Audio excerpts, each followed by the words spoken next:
wanted to talk to y'all about this absolutely stupid article I came across from CNN Business, which obviously ties back to the CNN network, or the crappy news network as I like to refer to them as. But as you can see from the title of the article up here, America just got a $100 a month raise, which is absolute insanity. If once we get into this article, you will see what I'm saying. But this article was published on August the 19th of this year, and I just happened to come across it while I was reading some news stories, but just absolutely blew my mind the concept of how they put this out and how wrong it truly is. And just how I think they try to act like normal everyday people are absolutely stupid and they are superior. And then once we get into this, you'll see more of what I'm saying. So it starts right off the first line. And as you can see, it says, next time you stop at the gas station, think of it as a $100 a month tax cut or maybe a $100 a month raise. That right there set me off because, as we all know, gas prices, even though they have come down, are still very high, and it's still hitting the average American, just average people across the world, very hard. Not even just in America, but across the whole world. So that got me. And the first thing I'll say, and they do talk about this in the second paragraph. And also, let me say, the link to this full article is down below. So I do reference my sources where this article is, where it's coming from. You can come and read it for yourself, and I highly recommend that you do.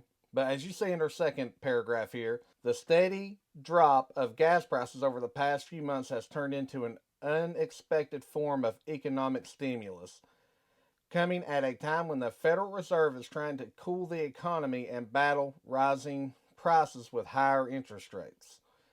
So there's so many things wrong in just in this next paragraph. So for one, I will agree gas prices have come down, but that being said, it is not an economic stimulus. We are still well above where we were a couple of years ago when we were around $1.50, $1.75.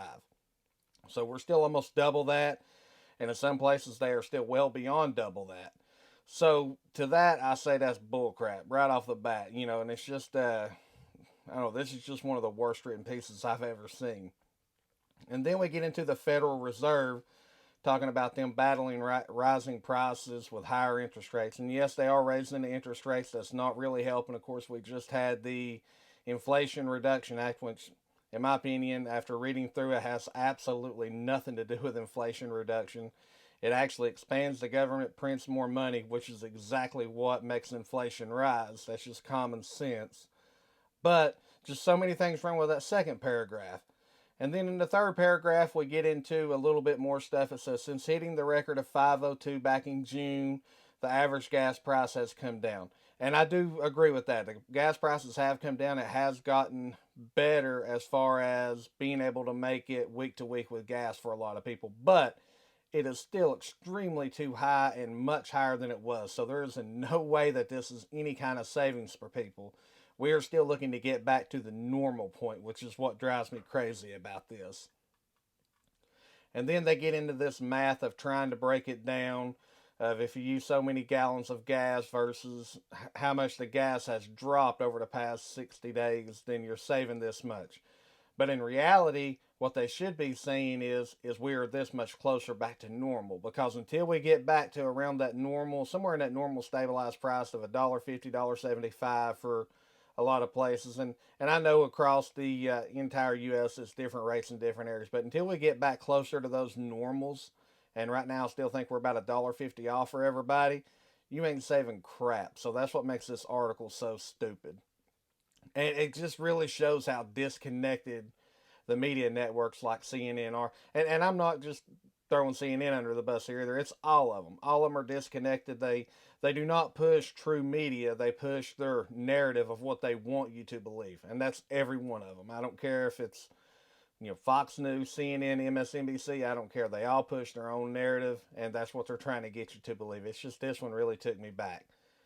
So then they get into saying that the extra savings could be a potential boost to the economy because people are pulling back on things such as clothing, electronics, and household goods because people are just trying to survive right now. And again, this is absolutely stupid. You're not saving money. People are still hurting. Gas is not back to where it was. everything else is rising through the roof. You can't find food. When you do find it, you pay out the butt for it. And then there's just so many other things too. And even these non essential items have gone up because of inflation.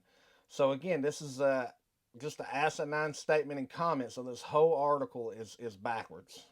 It's just, there's no truth in it. And this irritates me because I feel like what they're trying to do is push people to go out and spend money when really right now is the time to be saving money and paying down your debt. That is my words. Prep on stuff a little bit if you can, save any money you can, and pay down your debt. And I would say, of course, food comes first, your necessity comes first, pay down your debt, and then try to save a little bit as you can. Those are the order and how I would do that, because once you're out of debt, then that's your biggest sense of financial freedom. But here they talk about the major retailers are cutting prices and all that stuff. And I'm not sure if anybody's seen, but here just in the last couple of days, Target posted out their numbers for the current quarter, which ended up being a 90% drop from this quarter the same time last year. So they were like well over $1 billion this time last year, and this year they were getting right up around, I think it was 183 million. But it was a 90% drop for Target, which is, that's a huge drop. So that tells you that things are not going good. But then getting back up here, and I'm sorry I kind of jumped ahead here, but getting back up in here to this is the economy is showing signs of customers pulling back on purchasing non-essential items. There's I'm sorry. There is a line down here about the recession. So I was in the right space here. And that pullback in consumer spending is one of the reasons why many observers are now forecasting a recession. And this is one of the biggest acts of crap that I've ever seen. So everybody always knows that a recession is defined as 2 quarters of declining GDP, which we had. And now, apparently, in this last quarter here, they've decided to change that rule, which is absolute nonsense. It's always been that way. I've actually seen videos where they changed this on Wikipedia as well. They just went in and changed it. So I guess that's the government's new way of handling things. If you don't like how things are going, just change the rules to make it fit your narrative again. So it's just so crooked and everything like that. And like I say, this article is just so much BS that just drives me insane. But it is saying that lower gas prices could help revive spending on those non-essentials. So this is another area that really upsets me about this article. It's like they're literally trying to push people to go out and blow money. They're telling you, hey, the gas is down a little bit. Okay, now's the time to go out and blow some money. I'm telling you that is not the case. Save your money, pay down your debt, worry about yourself, get some of the stuff saved up that you need to. I'm sure everybody goes to the grocery store, you see different stuff you can get, and I know it's different in different areas, but some stuff is there, some stuff isn't.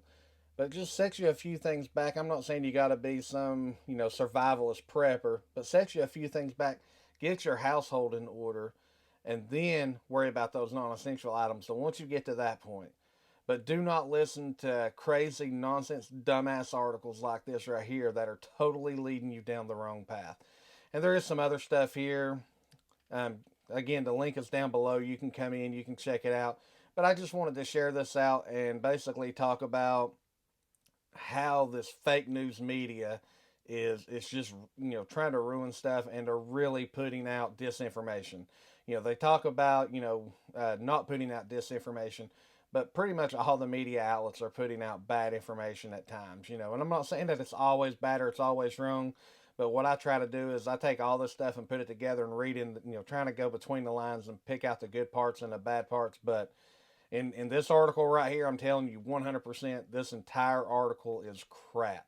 And I would be ashamed if I was the person who created this and wrote this and put this out, and I would want it taken down immediately.